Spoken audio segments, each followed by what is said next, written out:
Con gusto, Kurt. Buenas tardes. Buenas tardes, Julio. Un gusto como siempre.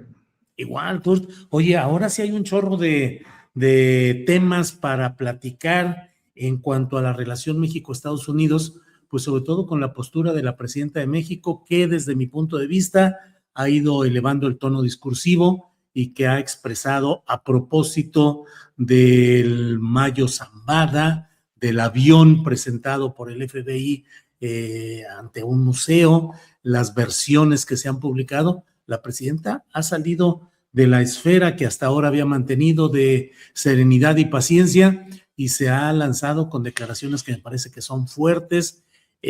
Claro, hay que esperar y estar atentos a los coletazos de revire o de reversa, pero ¿cómo vas viendo esa postura de la presidenta de México y el caso Mayo Zambada? Kurt. Bueno, yo estoy de acuerdo contigo, Julio. La presidenta ha ido elevando el tono. Yo creo que es absolutamente necesario. Mencioné hace algunos meses que la estrategia de la llamada cabeza fría fue eficaz en el asunto de los aranceles, ¿no? Porque pues logró que se postergaran unas 4 veces la amenaza de los aranceles, que condujo a que finalmente no se aplicaron o no se aplicaron del todo, ¿no? Pero que eso de la cabeza fría no iba a ser necesariamente tan eficaz en otras esferas.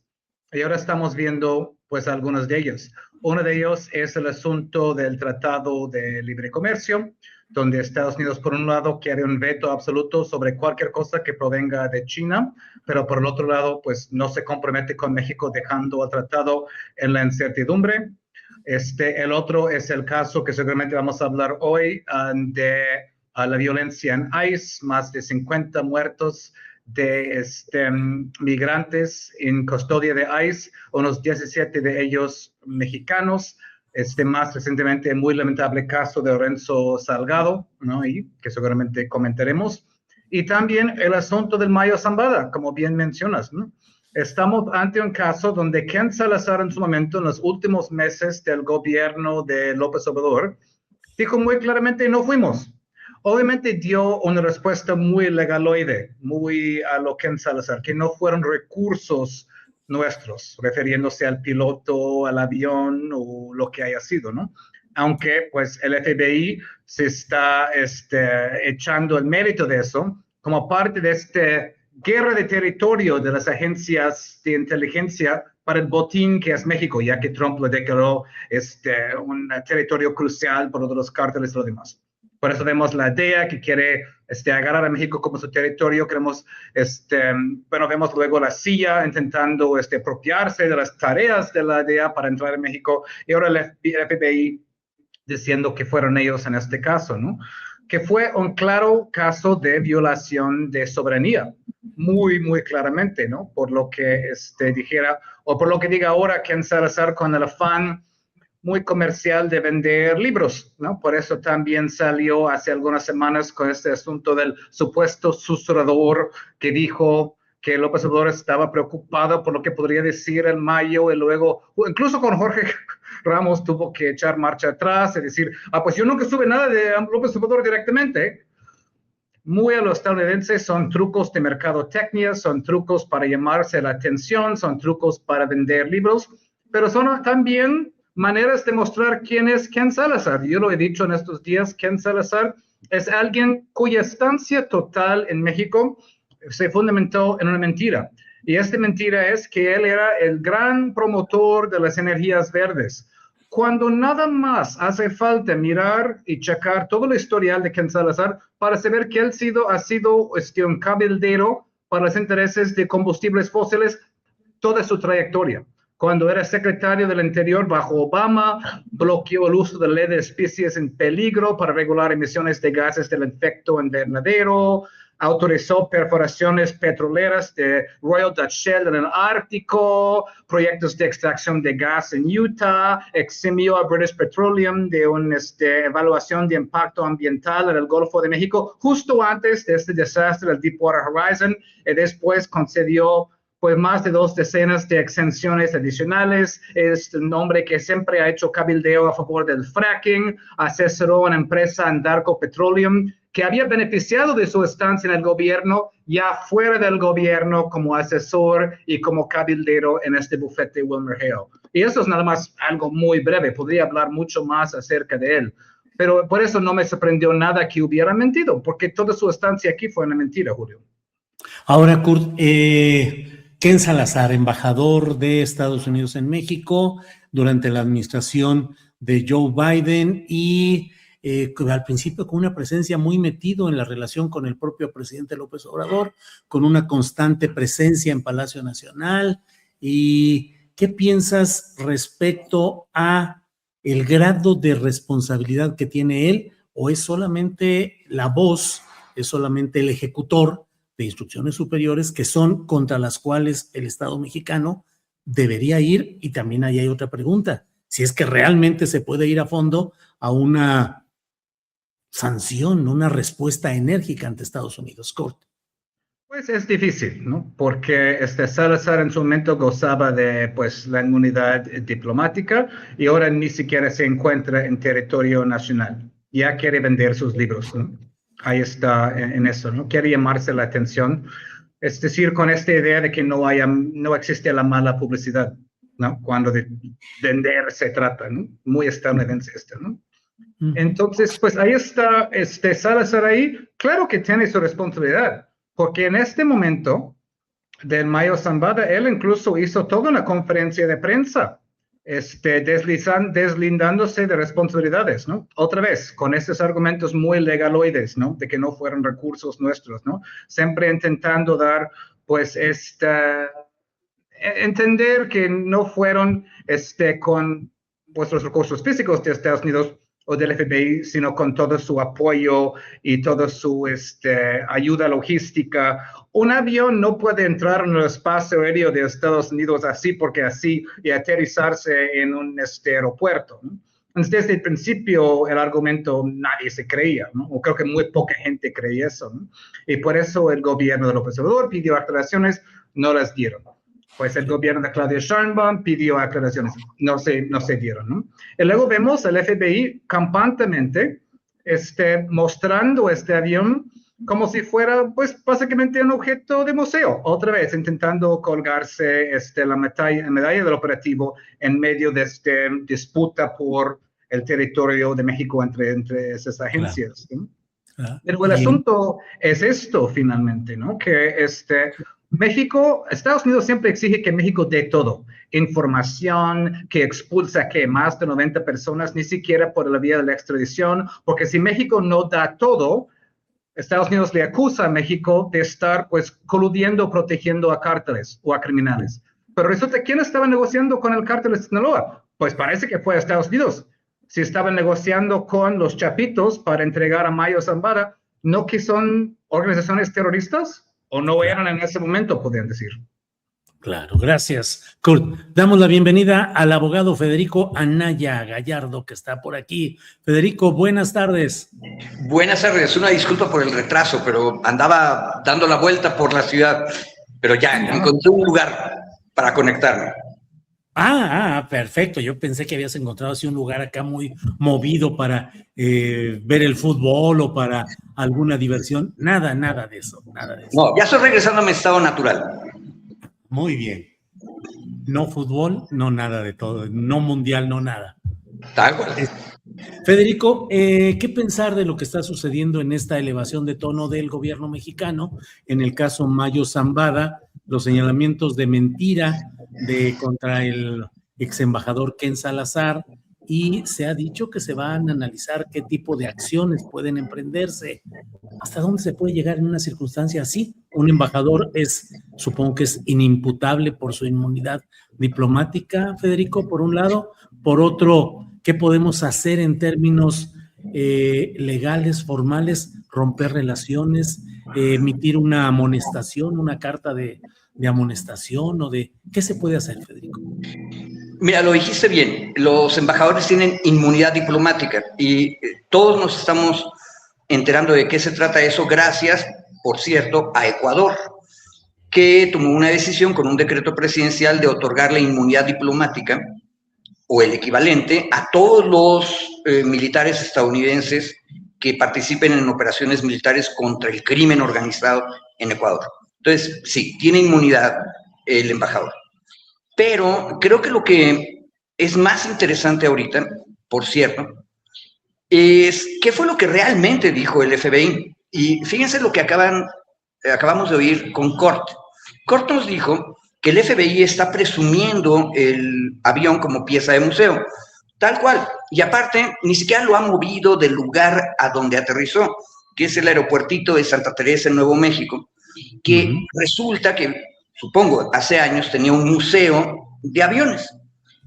Y entonces lo tenían ahí y se pusieron de acuerdo el director del museo y el FBI para que ahí esté ese avión.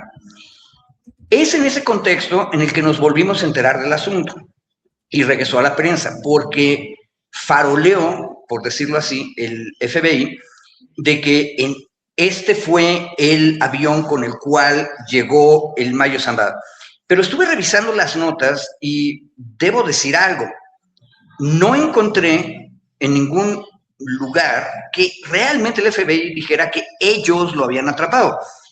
En el sentido de que ellos habían cruzado la frontera y habían ido a atraparlo. Sí. Lo que dijeron es la tontería que desde el principio habíamos visto, que ahora sí que los del FBI estaban en Santa Teresa, en el aeropuerto, y de repente aterrizó ese avión y salieron los malos y ellos los arrestaron. Eso es un imposible. Es obvio que ellos sabían lo que estaba pasando.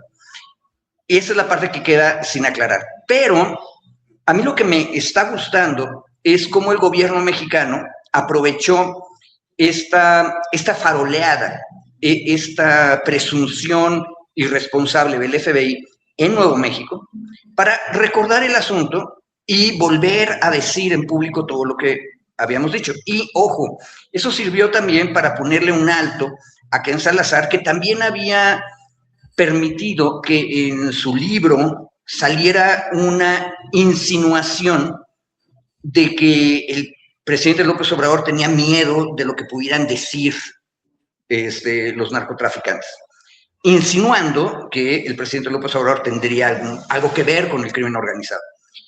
Eso ya estaba caminando cuando fue el escándalo del avión, y en el contexto del posicionamiento público del gobierno mexicano, pues ahí tienen a Jorge Ramos, por una vez en la vida haciéndole algo de bien a la República, yendo a preguntar.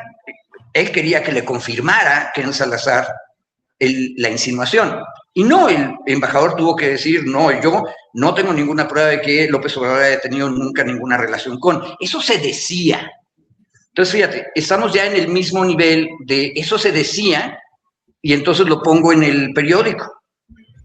Ahora lo hace un embajador y queda más mal todavía. ¿Hay manera de sancionarlo por eso? No. ¿Los embajadores deberían mentir o no? Pues no deberían, pero la historia diplomática está llena de historias donde mienten de manera sistemática todos los embajadores. No se vale matarlos, como hacía Gengis Khan cuando se enojaba, pero en realidad son inmunes, no debes tocarlos, pero uno tiene que saber que son parte de la diplomacia, y la diplomacia un poco es engaño, siempre. En el siglo XX tratamos de ponerles reglas diplomáticas, y esta cuestión que la secretaria de Gobernación insistió que la buena fe es la base de las relaciones internacionales, pues sí, pero eso lo pusimos en un tratado porque nunca lo cumplían los diplomáticos. O sea, la ley existe para controlar a los que se portan mal. Entonces, no hay mucho que hacer, salvo, perdón por el rollo, lo que acabo de decir, que es jugar rudo con lo que tienes en la mesa pública. Y hay un detalle interesante, nadie ha dicho mentiras.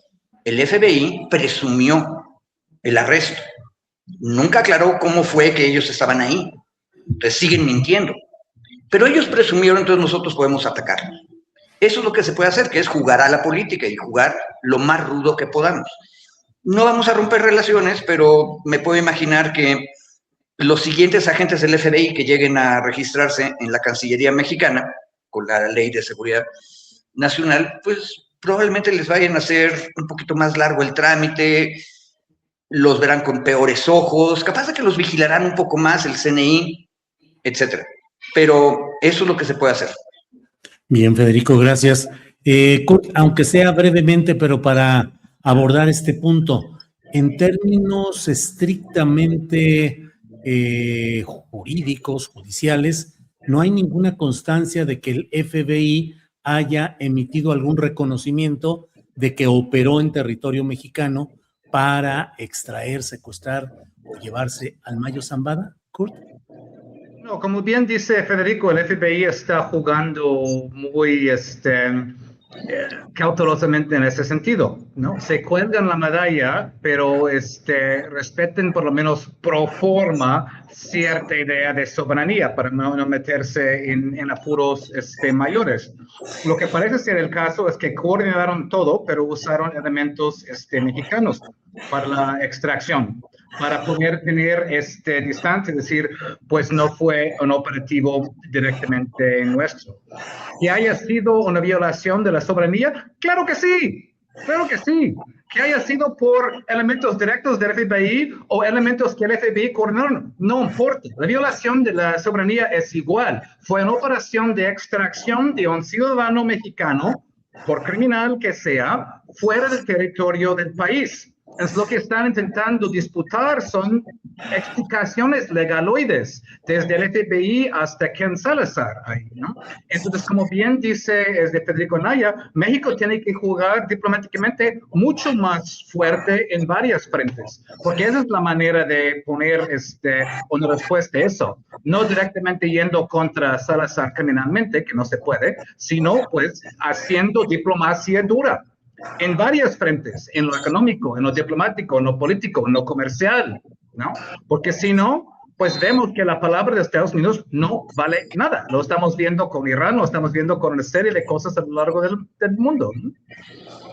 Bien, gracias. Kurt, sobre Federico Anaya, hay otro tema en el cual el gobierno mexicano, a través de su Secretaría de Relaciones Exteriores, ha dicho que va a emprender acciones penales y civiles, penales contra agentes de ICE, de este Servicio de Inmigración y Control de Aduanas de Estados Unidos, luego del asesinato ayer de un mexicano, Lorenzo Salgado, de 52 años, 35 de ellos viviendo en Estados Unidos, trabajador de la construcción, que fue asesinado al estilo que ha hecho ICE en otros momentos y en otras circunstancias. No es el único caso, se han documentado ya otros hechos parecidos y también la muerte de mexicanos en instalaciones de ICE en el más completo abandono médico de atención, que han muerto por diversas causas. Pero se ha dicho hoy por parte de la Cancillería acciones penales contra los agentes y acciones civiles contra la entidad gubernamental que ha tenido esos recintos en los que han muerto los mexicanos. ¿Cómo ves esas posibilidades? ¿Cuántas veces habrá litigado el gobierno mexicano en materia penal contra un gobierno, contra el gobierno de Estados Unidos? En realidad pocas, hasta donde tenemos memoria, pero en el punto, otra vez, qué bueno que el gobierno mexicano decide empezar a jugar más rudo. Ahora, hay que tener cuidado porque la República de Colombia tiene una experiencia en estas cosas que tendríamos que revisar. A la gente ya se le olvidó, porque pasó hace entre 10 y 15 años, el litigio civil que se hizo en contra de una compañía estadounidense privada, una minera, Drummond, Federico, por ser aliados de los paramilitares colombianos. El asunto se llevó por la vía civil en los Federico, Estados Unidos. perdón, ¿se está interrumpiendo o soy yo el que lo está escuchando mal? A ver, adelante, Federico, por favor. A ver, ¿sí me escuchan bien ahorita? Sí, adelante. Decías el caso Colombia. Bueno, el asunto es los litigios internacionales donde un Estado o personas de un Estado extranjero litigan en Estados Unidos, uno no sabe cómo van a terminar. En el caso de la minera Drummond, la cosa terminó mal porque 15 años después resulta que los demandantes fueron acusados por la minera estadounidense de calumnia y los acaban hace 6 meses de castigar con... Ahora, ¿qué es lo que va a hacer México? Va a presentar denuncias de hechos en las procuradurías, las de los estados y la federal en Estados Unidos. Uno, eso es lo penal. Y ahí vamos a quedar como denunciantes de hechos en manos de la autoridad de cada una de las fiscalías.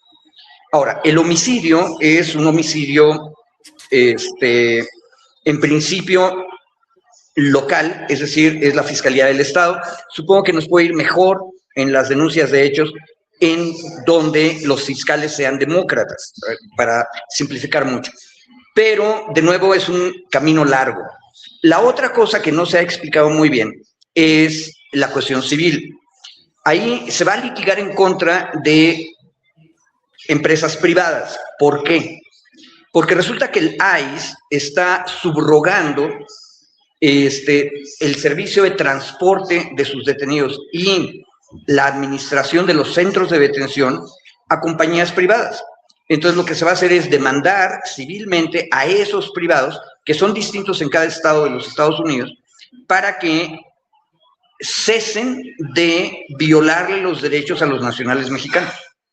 Ahora, lo que hay que preguntarle a la Cancillería es cómo es que se asegura la representación, porque una de las broncas es todo mundo, incluido el Estado mexicano, puede hacer una denuncia de hechos en materia penal, eso no es problema, pero quien puede presentar la demanda civil probablemente tenga que demostrar que tiene un interés directo. Entonces tendría que ser la familia de las personas que han muerto. Y ahí yo tengo una duda. He tratado de buscar, pero no soy periodista, no estoy todo el tiempo viendo ese asunto. Y de los 17 mexicanos que han perdido la vida, sea en tránsito o sea en un centro de detención,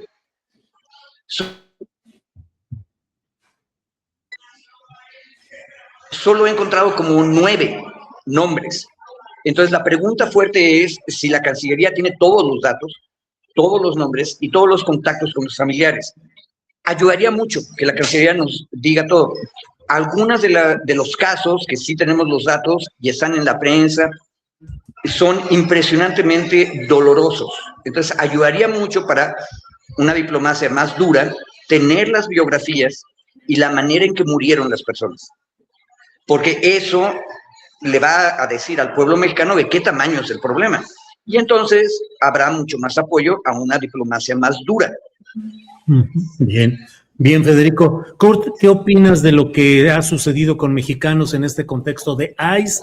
Ayer se convocó allí en el barrio de Magnolia, en Houston, a una velada, a una circunstancia en la cual se fueron con velas a mantener una presencia pacífica, pero de protesta y resistencia frente a lo que está sucediendo. ¿Cómo ves el tema, Kurt? Bueno, el caso de Lorenzo Salgado es muy triste y muy trágico. Esto hablamos de un señor, un hombre de familia, un hombre con hijos, pues que vimos en la conferencia de prensa, hijos muy bien hablados, muy elocuentes cuando hablaron de su papá, alguien que había estado unos 30 años más, 30, 35 años, 30 años creo, viviendo y trabajando en el sector de construcción de Estados Unidos. Lo que pasa en esos casos es que el ICE no se identifica como debería identificarse, ¿no? Hemos visto que esto ha sido un problema recurrente a lo largo de este periodo, ¿no? Con ICE desatado y actuando de manera fascistoide en las calles del país. El ICE se cubren los rostros, no se identifican correctamente, los vehículos no usan la identificación que deberían usar, etcétera, etcétera. Entonces yo lo veo muy plausible que el señor Lorenzo podría haber pensado que se trataba de un atraco, ¿no? O una tentativa de robo, ¿no? Uno no se sabe, ¿no? Y el ICE, pues muy claramente, en tantos casos, no sigue el procedimiento que debería seguir cualquier cuerpo de aplicación de las leyes, ¿no? Porque se sienten en una categoría aparte y que estas cosas no se aplican a ellos, ¿no? Entonces, la cosa trágicamente terminó en su muerte y ahora vemos a ICE, como siempre, intentando victimizar a la víctima, diciendo que él se estaba portando de manera agresiva, que quería atracar a un agente de ICE, que quería huir. Son las cosas que siempre dicen son las cosas que siempre dicen. En el caso de Renee Good en Minneapolis, intentaron decir que Renee Good quería ir contra ellos, cuando es tan obvio y evidente de múltiples videos que ella estaba girando el volante como para irse, como para evitar cualquier colisión con ellos, ¿no? También Alex Pretty, enfermero, estaba intentando proteger a varias otras personas de una agresión por parte de ICE y dicen que él quería agredir. Entonces es algo que siempre dice ICE. Y esta es una cosa que pues tenemos que tener bien pendientes, porque después de básicamente el asalto o la ocupación de la ciudad de Minneapolis, parecía que ICE estaba bajando un poco la intensidad de los operativos. Yo estuve en Chicago poco después, la comunidad migrante ahí dijo, sí, la cosa se ha calmado un poco después de Minneapolis, pero ojo, no han dejado de hacer operativos. Y ahora vemos que esto es exactamente cierto. Es decir, ICE estaba intentando evitar pues los escenarios más rudos y agresivos, pues ya llegan las elecciones intermedias, la aprobación de Trump entre la comunidad latina se ha desplomado, es decir, Trump ha pedido unos 50 puntos en la comunidad hispana, y va a causar estragos en las elecciones de noviembre. Quería ser un poco más bajo perfil, pero el ICE finalmente es imposible que mantenga un bajo perfil porque son cuerpo fascistoide. Es más temprano que tarde y van a volver a hacer algo así. Muy lamentablemente pasó el señor Lorenzo Salgado. Mis condolencias a la familia. Ese es horrendo, que maten a alguien a la luz del día, así, a quemarropa, y luego pasen el resto del tiempo victimizando a la víctima, intentando inventar todo tipo de historia acerca de cómo que él quería agredirles a ellos o escaparse. Ahora, en cuanto al asunto penal, aquí sí es donde se puede presentar cargos, ¿no? México puede presentar quejas penales. Obviamente la familia mismo puede presentar un caso civil, además de la investigación penal que va a haber. Es difícil demandar un agente individual de ICE, tienen muchas protecciones, pero se puede hacer una demanda civil contra el gobierno federal, por lo que se llama the Federal Tort Claims Act, que es una manera de pues culpar al gobierno federal por el actuar indebido de algún miembro del gobierno que resulta en la muerte de alguien. Es difícil, pero se puede. Y obviamente, pues, México debe ir contra estas cárceles como GEO Group que operan de manera privada, estos centros de detención donde no están dando comida sana, donde no están dando asistencia médica, donde tienen la gente en condiciones hacinadas, y eso está causando muerte. Y por supuesto que tienen una responsabilidad legal por eso. Bien, gracias, Kurt. Federico Anaya Gallardo, que tienes tu microfonito cerrado, pero para preguntarte esto, ¿hay especialidad ya en derecho deportivo?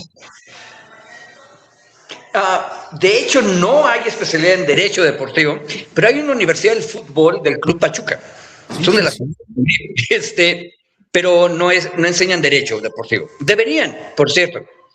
Porque te quiero preguntar, ¿qué nivel normativo, qué nivel jerárquico tienen los reglamentos y las disposiciones de la FIFA respecto a sus asociados? Si se vive una dictadura ahí en la cual lo que decide la directiva de la FIFA, un comité de apelaciones y se acabó, como lo estamos viendo. Es decir, los jugadores, los equipos y los juegos tienen una ventana de oportunidad de justicia conforme a la legalidad, o es a lo que se decida ahí por quienes mandan.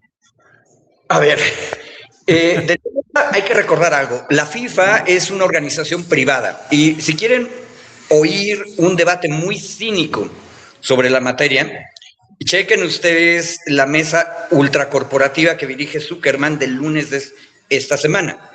Blanca Heredia de repente fue poseída por un espíritu justiciero y dijo que era muy feo lo que estaba pasando, excluyendo a la audiencia popular de los estadios. Y Zuckerman se puso en el plan de defender al privado porque es un negocio. Ahora, el problema es que ahí hay cosas de interés público. La FIFA es una institución privada de nivel internacional y yo en algún otro espacio la llamé la mala. Hay otras que son buenas. La Cruz Roja también es una institución privada, internacional. Y hay otras que son extrañas, como la Asociación Scout, que es internacional, pero es extraño. Pero el problema de la FIFA es que le extrae recursos a los estados nacionales, les impone obligaciones para tener el honor de ser sede del Mundial, y luego hacen negociaciones que son corruptas. Y pueden ser llamados a cuentas, sí. Cuando Estados Unidos estaba enojado porque la FIFA decidió corruptamente darle la sede a Qatar, militarimente, el gobierno de Estados Unidos, y creo que fue el FBI, hizo una investigación sobre corrupción, y como habían estado haciendo chanchullos en contra de su propia normatividad interna, entonces los arrestaron y los acusaron. Entonces sí hay manera, pero tú necesitas que uno de los estados nacionales, que sea fuerte, como fue ese asunto, Estados Unidos, se meta y los ponga en orden. Pero el único problema es que lo que hizo fue ponerlos en orden, regañar a Blatter, y luego llegó Infantino, y Infantino lo que hace es regalarle premios a Trump, y eso asegura que el que podía castigarlos, porque es el grande en el concierto internacional, no puede hacer nada. Ahora, hay preguntas que hay que hacer. ¿Debería haber una organización de los estados nacionales dentro del sistema ONU que hable o discuta la cuestión del deporte? Sí, de hecho es la UNESCO. La UNESCO tiene esa jurisdicción. ¿Debería la UNESCO tratar de intervenir y decir, a ver, esto no es nada más privado, no puede ser nada más privado, es de interés público? Sí, también podrían, pero el problema es que el negocio interno de la asociación privada llamada FIFA es demasiado grande. ¿Quién se va a pelear con ellos? Y el problema realmente es la corrupción. Por ahí hay varios compañeros y compañeras que han hecho la investigación. Esas son las cosas que estaba aprendiendo de fútbol, no las estadísticas. Pero no creo que tengamos modo, porque ahorita tienen cochupado al Estado Nacional que podría ponerlos en orden, que es Estados Unidos. Cochupado, lo tienen cochupado. Órale, Federico, bien. Kurt, ¿qué opinas de estas estampas mundialistas? No hablo solamente de lo deportivo, los resultados, los pronósticos o las aficiones que tengamos, sino en general como fenómeno sociológico y político de expresión de poder de Donald Trump, por una parte. Yo espero que, como lo dice, en la boca se me haga chicharrón, pero pareciera que estamos en un camino que busca que Argentina sea campeón del mundo y que veamos una escena en la cual estén juntos Donald Trump y Javier Milei, estableciendo la evidencia pública de que por encima de cualquier cosa pueden hacerse de lo que quieran, como se han hecho en varios lugares, y ahora también del propio Mundial de Fútbol. En fin, son provocaciones para ver qué nos dices de este tema, Kurt. Bueno, tengo que decir de entrada que he disfrutado mucho los partidos de México. Estoy veniendo de un beisbolero, ¿no? Disfrutando los partidos, el desempeño del equipo, ¿no? Con todas las críticas que podría haber acerca de su estrategia, ¿no? Felicito al equipo, ¿no? Pero la FIFA, híjole, ¿dónde empezar, no? Estamos hablando de un mundial donde Estados Unidos no dejó entrar a un referee somalí, uno de los mejores referees que haya, porque es de Somalia, ¿no? No dejó pernoctar en territorio nacional al equipo iraní, que también sufrió de yo creo que algo, pues, una absurda decisión en campo que les costó en el último partido, justo como vimos en el caso de Egipto, ¿no? Que casualmente justo antes de este partido el director técnico de Egipto había reivindicado los derechos palestinos, ¿no? Entonces hemos dicho unas decisiones durante los partidos espantosos, ¿no? Y no casuales, creo. Estamos hablando de un mundial donde pues Estados Unidos intervino para suspender una tarjeta roja contra uno de sus jugadores antes del partido con Bélgica. Luego la FIFA intenta decir, no, bueno, no, pero entonces el jugador dice, sí, yo fui. Es exactamente como Trump interviniendo en las elecciones de toda América Latina en esos meses, Las derechas de esos países intentan decir, hoy son conspiranoicos. Por supuesto que Trump no está interviniendo en nuestras elecciones. Y luego Trump sale y dice, sí, lo estoy haciendo, ¿no? Intervino en las elecciones argentinas, en la elección presidencial de Honduras, en la elección presidencial de Colombia, ¿no? En Ecuador tiene su títere de Noboa ahí. Y todas esas elecciones deben tener un asterisco a un lado, porque fueron tomados por asalto, ¿no? Aunque no haya habido fraude en casillas, en ciertos casos también hubo eso, Trump intervino en las elecciones y puso su pulgar en la balanza. Pues lo mismo, ahora la FIFA tiene un enorme asterisco a un lado y todos los partidos durante el resto del torneo van a tener este asterisco ahí. Si termina ganando Argentina, que parece que todos ahí que los quieren, va a tener un enorme asterisco a un lado, ¿no? Y es curioso, es decir, Estados Unidos en la época de Trump, no solo, pero especialmente ahora, no hay nada que Estados Unidos pueda tocar que no corrompe. La diplomacia internacional, las instituciones internacionales, el cripto, la FIFA, lo que tú quieras. Lo toca Estados Unidos, pues ahí, ponle el asterisco a un lado, porque no respeten ninguna regla en absoluto. Ahora, ¿cómo puedes tener deporte en esas circunstancias? De todos modos, ha habido unos muy buenos partidos, entendiendo que es un asunto muy asimétrico, ¿no? Por eso Europa termina dominando, porque Europa tiene el dinero y demás, ¿no? Para costear estas enormes nóminas, ¿no? La FIFA representa sistemáticamente las injusticias del mundo, pero también tiene una corrupción muy inherente, una corrupción muy propia que está, pues, toda la vista en este torneo, ¿no?